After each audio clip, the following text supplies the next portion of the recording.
Hi, I'm Bren, And I'm Chy and we are at at your your service. service. All right, Chai. So today we are here to talk about emotional labor and burnout. Burnout. Burnout, which I feel like anybody that's going to be watching this is going to know What we're exactly talking about. exactly what we're talking about. But we're going to kind of identify exactly what is burnout, what is emotional labor, um, and kind of talking about the steps and breaking it down for you guys a little bit. Yeah. Yeah. Where do you want to start with that? That's a good question. There's so much. There is so There's so much. much with it. First of all, I just want to say, cheers for how much research we did, I know, because I right? feel Go like us. for our personal experiences, it's like we already know what burnout means to us, Yeah. but being able to do some deep diving into what it looks like for others and how it shows up in people's lives, I think it even pinpointed things for me that I didn't know before too, you Yeah. know? So I thought the research part was actually pretty fucking cool. I agree, honestly, with the research. I got really overwhelmed because there's so much to it, but it definitely also helped me understand other ways to identify my burnout that I didn't actually recognize before. And in turn, this is just going to help me in the future Yeah. as life continues being busy and crazy. So, Yeah, because it will yeah, be. because it will be. It Because always it will is, be. especially with us. We're always doing something, Yeah. and we have to protect our peace, okay? Yeah, we're heavy go-getters. We are, We if go you can't get we tell. go getters.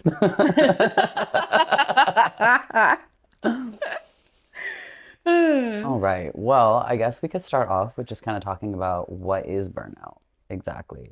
And I originally had written down the definition, but you know what I just realized? All my notes are on that.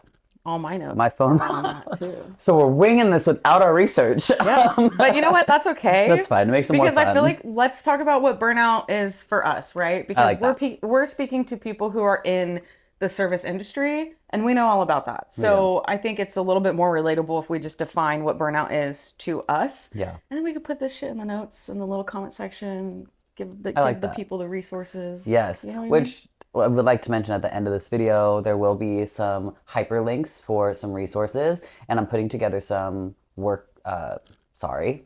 I put together some work pages kind of identifying what burnout is for you and the different levels to it and all of that fun stuff. So it'll be at the end of the video. But Yeah. anyways, all right, burnout. Burnout for me has been in the past, and I would say I still identify with the same definition, is that has been finding myself in a place where I either hit almost rock bottom or I'm over life, and it has a lot to do with my environment, most of the time involved with work. And my bigger things are like not getting good enough sleep, and not eating on a healthy schedule, not making it to the gym, becoming harder to get a hold of. Those are some of those identifiers for me. Is basically just detaching myself from my life, until I end up just spiraling and losing my shit. Yeah. Yeah. I mean, I definitely feel that. What would you say is like the first sign of burnout for you? Like, is it, because I've been thinking about it, like, what are the phases of burnout for me? And like, Hmm. how do I acknowledge the signs as soon as they come? Yeah. So is it emotional? Is it mental? Is it physical? Like, what is the experience of it at first for you? At first, it's definitely emotional. Mm. I will become more overwhelmed with my emotions, but become less vulnerable with the people closest to me. So people will catch on to my anxiety, catch on to me getting a little more angry or angsty, or overall, I'm just crying all the time, but I'm not willing to talk about why. That's Yeah. like my You kind first of tuck identifier. in, you turtle. Exactly. Yeah. Yeah. Hmm. That's how I know, all right, I need to take a step back. I need to breathe. I need to figure out what is causing this right now. Right. Yeah, I would say that's the first thing. And Yeah. then comes the physical, where I'm like, okay, now I'm oversleeping. Now I'm not feeling motivated. Hmm. Yeah. What about for you? What is it for you? I would say mine always starts mental. Like mine is just over mental stimulation. Like I Okay. can't think straight. I can't process decisions. I can't process my emotions. I start to become like extremely just chaotic mentally, and then I get brain fog. And then Okay. I experience this like paralysis, almost where like I know there's all these things I need to do, but I'm so burnt out. I can't do them. I've hit max capacity, which I think is like one of the important things to talk about is like understanding what our capacity is. Yes. Because I think once we can like identify that, it definitely helps us learn how to navigate the rest of it. Because we all operate at different frequencies, right? And we can all only contain so much individually, but that looks different for every individual, you know? So for me, like mine always starts mental and I can clock it because irritability, depression, I do tend to become like super introverted where like I just want to spend all my time at home because everything else is too much. Yeah. Um, and then I can also say that like from the mental, I think it goes into emotional because then I start to feel like I have no healthy forms of communication. You Mm-hmm. know, I've hit a point where it just becomes a little toxic, you Yep. know, and I'm just like, I get get the that. fuck away from me, you know, and I'm explosive. That's the thing. Like, also like Team Taurus, but that's kind of like how we operate in general. Like, we are very like subtle, grounded creatures, but Yeah. like we keep a lot of things just like Bottled up. bottled up, you know? And so like if we don't find healthy outlets, it just Becomes this big whole thing. I get it. As a Scorpio, I'm really explosive myself, but Did you know you're very my much sister into. sign? I did not know. You are. That makes sense. Yeah. That makes Yeah. so much Yeah. sense. Taurus That's and not. Scorpio are sister signs. Oh, that's why we're just so fucking similar, dude. Gang. I'm so Gang. gay. Fucking here for it. Man, we would have been toxic together when we were younger. Oh, Because we were both absolutely. very toxic in the past. Yes. Which Period. I didn't identify my own burnout back then, early 20s, even just a couple years ago when I was like 25, 26. I still was struggling with that. And I became toxic because of it. Mhm. So I think most people do. Yeah. Whether they're toxic to themselves, the people around them. Yeah. Well, I mean, I think like this is something I was thinking about even last night was just how like being able to do something about your burnout is like low key a privilege, It is. you know, It is because not absolutely a everybody privilege. has the opportunity to, you know, like think about the single moms out there. Like, when do they get the opportunity to take time to rest? Yeah, they don't. Like, that's impossible, you know? Yeah. So it's like, how do we kind of offer solutions to people who maybe don't have the same opportunities as even ourselves, you know? Because I Yeah. think like thankfully our careers have given us the space and the opportunity to take that time for ourselves when we need to.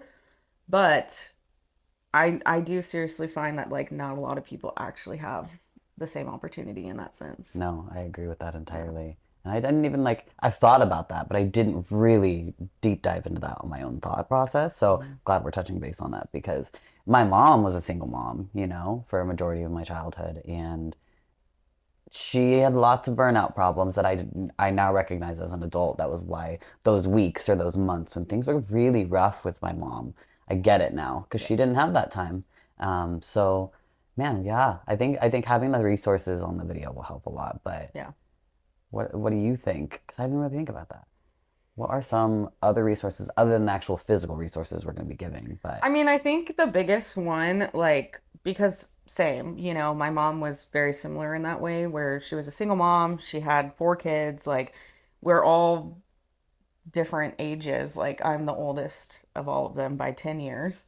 Um, and I think, like, looking back on someone like my mom or someone having experiences like that, I think some of the biggest things is just that quality decompression time yeah, after the kids are down, after the that's noise has fair. silenced, you know? It's just like as cheesy as it is, like even daily affirmations are so huge, you know? Like they are so cliche. I remember getting into like self-work and doing all of the self-awareness and shadow work and stuff. God, the amount of people who are like, just do affirmations, talk to yourself in the mirror. I'm like, bitch, shut up. But you know But it what? works. But it works. It fucking Yeah. At works. 33 years old, I look back and I'm like, thank God. Literally, I Thank feel the God I same started way. telling myself I'm so pretty and I'm so kind and I'm so silly. Like, and it's okay to have a bad day, It you is know, like indeed. because it does really help. Like I think that's the thing is it's also the communication style that you have within yourself. Yeah. That is also a huge game changer. And I think in those moments where I saw my mom like suffering the most, as a kid, if I'm like, but mom, you're so great. my mom's not telling herself she's so great. You know, my mom's feeling defeated, she's feeling tired, she's feeling exhausted. Like, so maybe if in those moments she had that conversation with herself, Yeah, she might have she might have felt some form of relief at some point, you know. absolutely. But she was very hard on herself, which I think a lot of people are. Absolutely. I mean, your own internal voice has holds so much power over who you are, how you live your life, how you Mhm. view life. So I agree with that a lot. Just taking that time to give you the daily affirmation in the fucking mirror, just Yeah. telling yourself you're beautiful and you're strong. I could see that helping a lot, and also opening. I know a lot of people don't have a whole lot of community, but hold on to the little community you have and branch out, Yeah. letting them know I'm burnout, Mhm. I'm not feeling great. I think that could be another thing Yeah. which is something I recently had to learn, branch out to the people around you. It is okay to admit that you need help. Yeah. Yeah. It is. And it's really scary. It's really It's hard. terrifying. It's really hard to tell people that you need help because I think unfortunately, we are taught that having problems is being a burden to Yep. others, you know, but Gotta the love human modern experience, society. yeah, yeah. But the human experience, you know, like we are just programmed with problems We are. internally, emotionally, We're spiritually, and then intelligent. yeah, we're intelligent, you know, It's like the so of burden of course. intelligence, Yeah, yeah, period, dude. Oh my God, you're so right. That was like poof. No, a little bit mind blown. I know. That's I was like, holy literally. shit.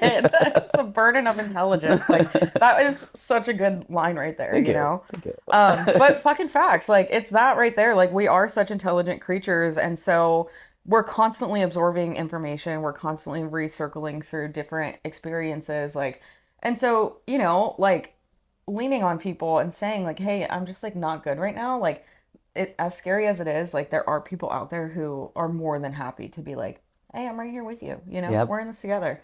And I think those people are the angels of the world. So bless their souls. You mean you? Come on.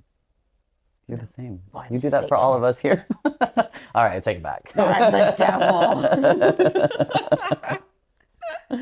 No, I think but I one agree. thing I'm like really curious about is, you know, what is a time in your life that you go back to and you can recall burnout without knowing it was burnout? I will say a handful of years ago, when I was working at a full-time piercing only body piercing studio, I thought what my biggest issue was at the time was just that I was drinking too much, which yes, I was at the time, but I hit rock bottom in a way where I now identified as burnout.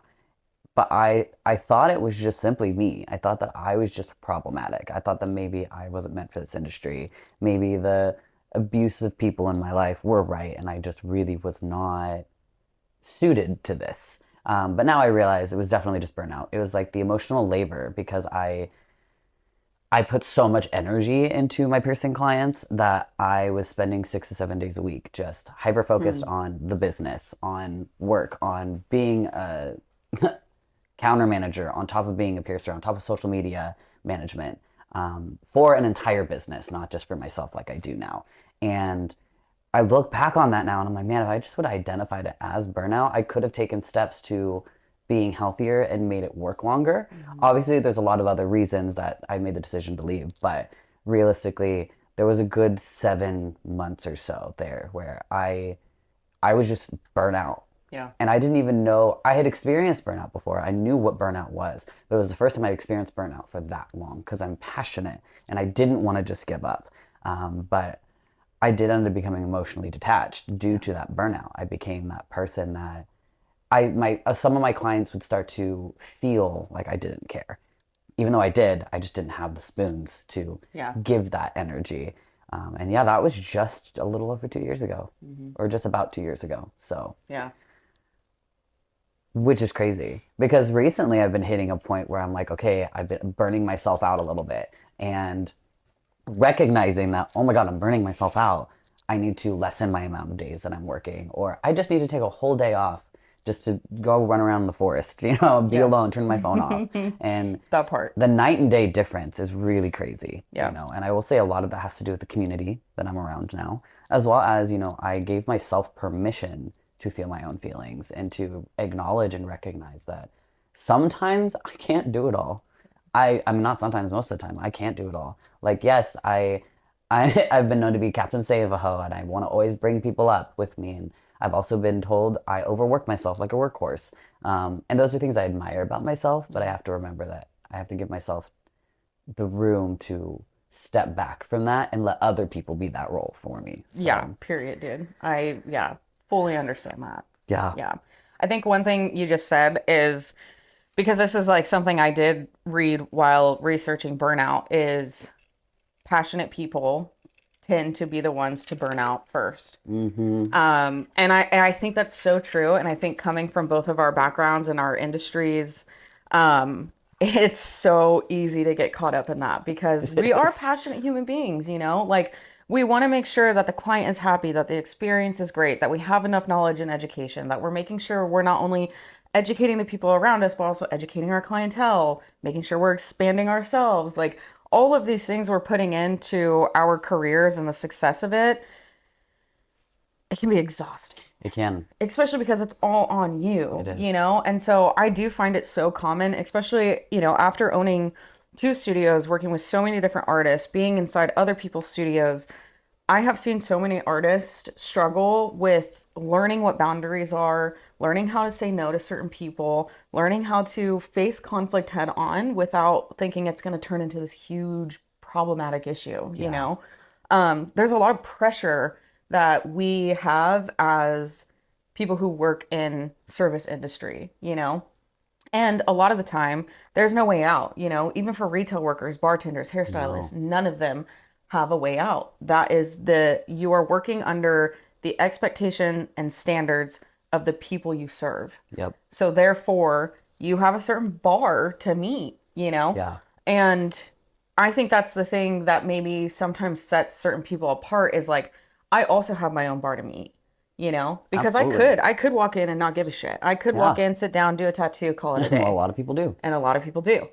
Not me. Nope. My bar is way the fuck up here. You know what I mean? Yeah. So not only am I trying to always make sure I hit my bar every day, but I'm also trying to make sure I'm hitting the bar of the people who are coming to get the service done by me, Yeah. you know?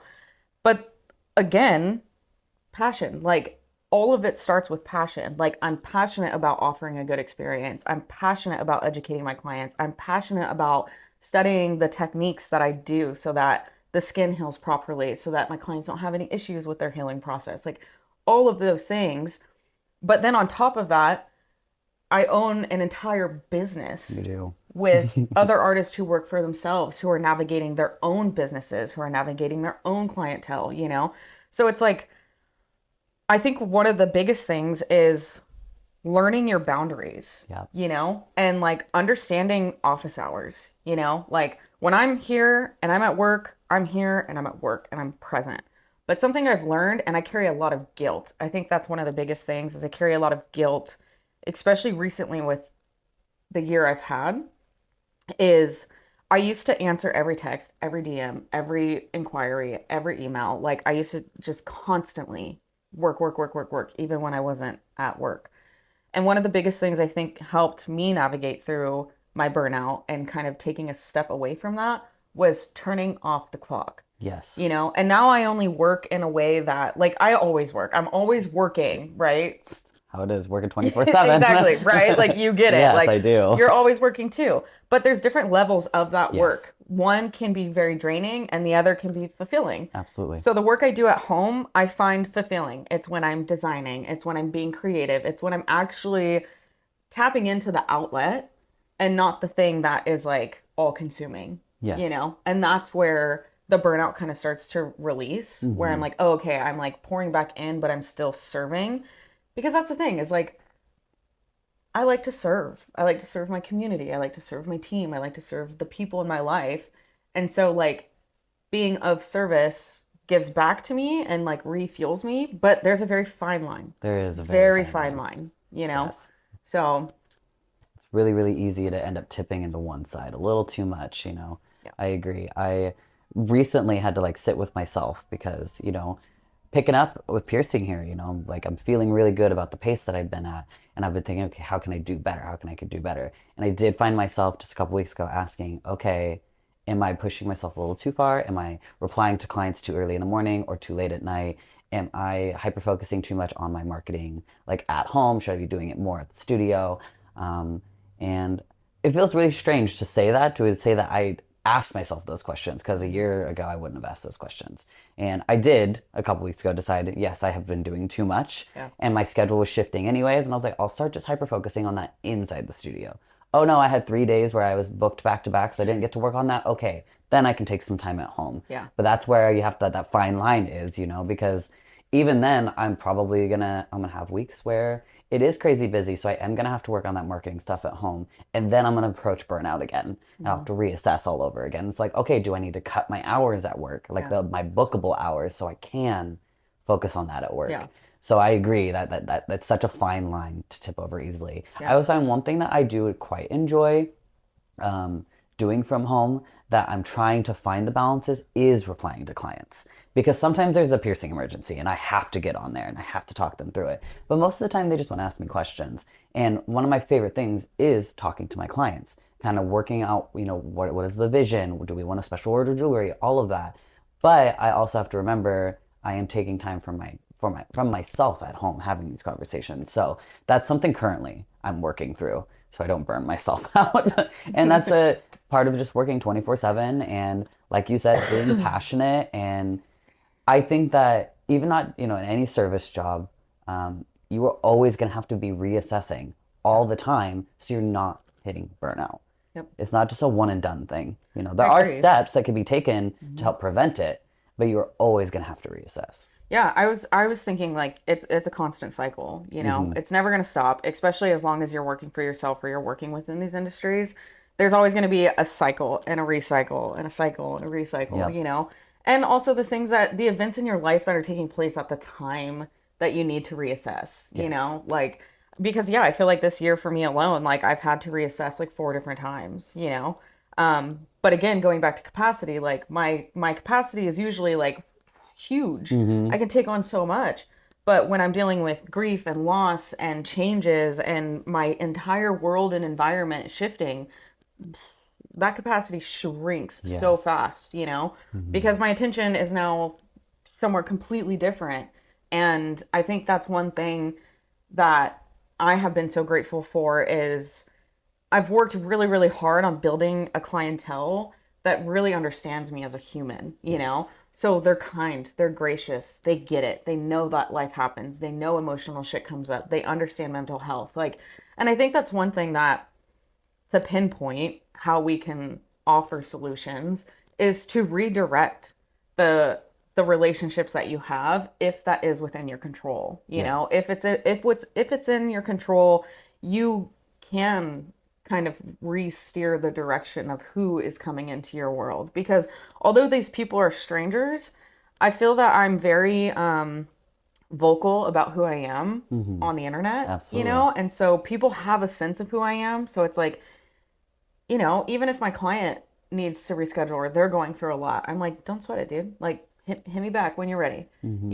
And if we offer the same grace back and forth, it's just a constant circle of energy just going around and Yes. around. You know what I mean? I agree. Yeah. It's fair is fair, and you know treat people how you want to be treated. And of course sometimes we don't have the capacity to do so. Sometimes we are approaching that burnout where sometimes you could be a little aggravated with somebody when you normally wouldn't be. But I do agree that you are open enough on the internet and with your clients, even in store, and not just you, the whole team. We're all very vocal about who we are, at least in person. Yeah. And I do think that helps just overall all of our clientele. It helps a lot with just recognizing we're all human. We all have to reschedule sometimes. We all get sick. We all this, we all that. Yeah. So I agree that you have built something that has allowed you the space to be like, you know what, guys, I have to take the next 3 days off. I'm burnt out, and it's okay for you to say that. I remember working in a studio, a couple of different studios, that said that being that vocal to your clients is super unprofessional. I'm like, who said that? Modern society? I could give a fuck less what modern society Yeah. says. I want my hairstylist, my nail tech, my tattoo artist, my piercer to tell me when right now it's too much. Yeah. That they need to take a step back. Because you know what? Me fucking too, dude. Yeah. I would like being reminded that they recognize themselves as human. Not just us recognizing ourselves, but that we are recognizing each other. Our clients get to recognize that we are also human. Yeah. It's really important, you know. I agree. And Yeah. it helps a lot with just having that cycle, working Yeah. through that Dude, cycle. I mean, in a world of AI, like, let's remind everyone we are not robots. We are not robots. Like, we are not fucking robots, dude. And I think that's one of the biggest things is like, for me, I notice that, like, when I am, when I'm falling into that mindset of just like work, work, work, work, autopilot, autopilot, autopilot, taking, that's when I feel like a robot. And I'm like, Yeah. I think I need to just take a break. I need to take a break, you know, because I don't want to work like that. Like, that's not why I'm in the industry I'm in. That doesn't make me feel empowered or in love with what I'm doing, you know? It Hmm. actually makes me feel exhausted, drained, depressed, you Yeah. know? Like, Makes me hate what I do. yeah, exactly. But I think that's one of the things is that, you know, over the last few years, even for myself, I've learned that, like, even with better days, like, building something that is so authentic and so grounded and rooted in who you are is the permission to be all things that you are, you Yeah. know? Because, like, I, you know, I would say like a few years ago, full crash out from me, you know. Valid. Yeah, like I was talking about it the other day with some of the artists that are here at the shop, and I was just like, we all saw that, right? Like we all saw me crash out, you know. Oh yeah, they And it's did. so true, but I was at full, my capacity was so max, dude. And like Yeah. I sat with that for a really, really long time. And I sat with that silently even longer, you know, and I didn't speak up about it and I didn't know how to identify it. But at a certain point, now I'm comfortable enough to say, like, I just wasn't living authentically to myself, you know. I was a people pleaser and I was a yes girl and I was doing everything for everyone so much to the point that I completely lost myself. And I looked in the mirror and I no longer knew who I was, you know? Yeah. And I was tired. Like I think that's one of the things that I will always know how to identify burnout now because when I look back, it wasn't until I looked back that I started to realize like, oh, I was this is what burnout looks like for Yeah. me. And it was rapid weight gain, it was severe drinking, it was depression, outlashing, it was never saying no, never being upfront about how I was feeling. And all of those things led to me. I was sick at the time. I was going to the doctor nonstop because I was Hmm. having so many health issues. There was a point that I thought I had breast cancer because I had this huge lump in my body that I was just like, and I was avoiding it, you Of know? course you were. That was Yeah. the thing, is like I was avoiding it because I was so deeply caught up in work, work, work, work, work, and doing everything for everyone that I had put myself so far on the priority list that I just got sick, you know? Yep. And thankfully, no cancer for me, you know, which I'm very grateful We'd be having for. a very different conversation right now if that were the Right, case. yeah. But the amount of stress and burnout that I was going through just physically put my body into shock. Yeah, but And I had to really sit with that, you know? I had to take some serious time with myself and be like, what the fuck do I need to do yeah. in order to get myself out of this and to feeling better and to feeling alive again, you know?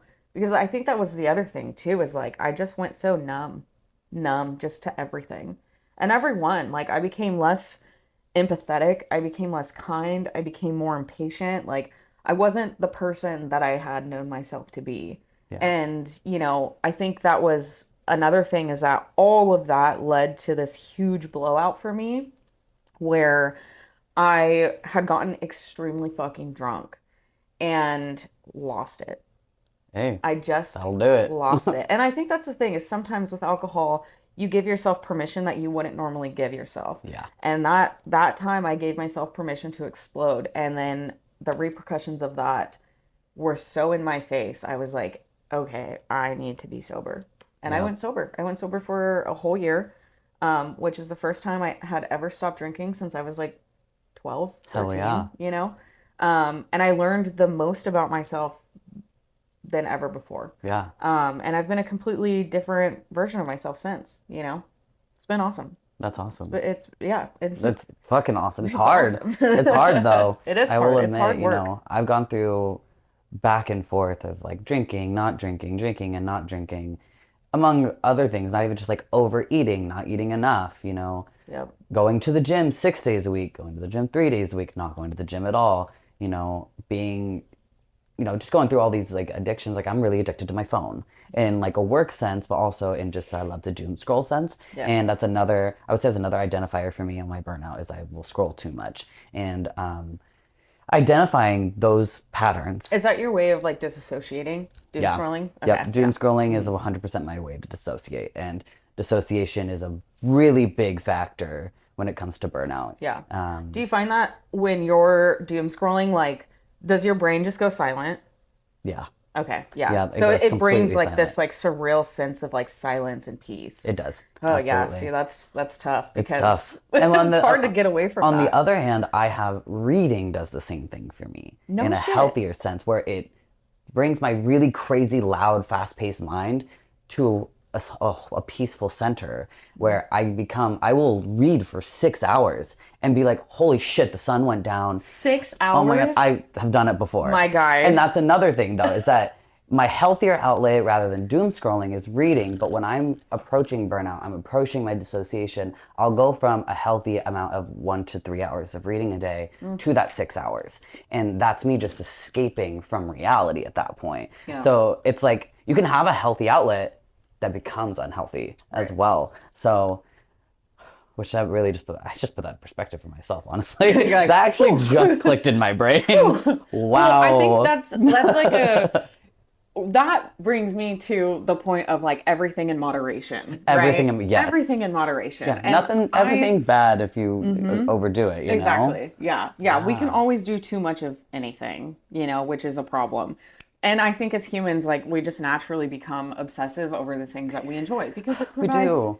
dopamine. It does, but We love dopamine. too much is too much. It's just too much. Sometimes we just need to Yeah, sometimes you just You need to know? go touch some fucking grass straight up. and turn off your phone, or at Yeah. least put it on silent.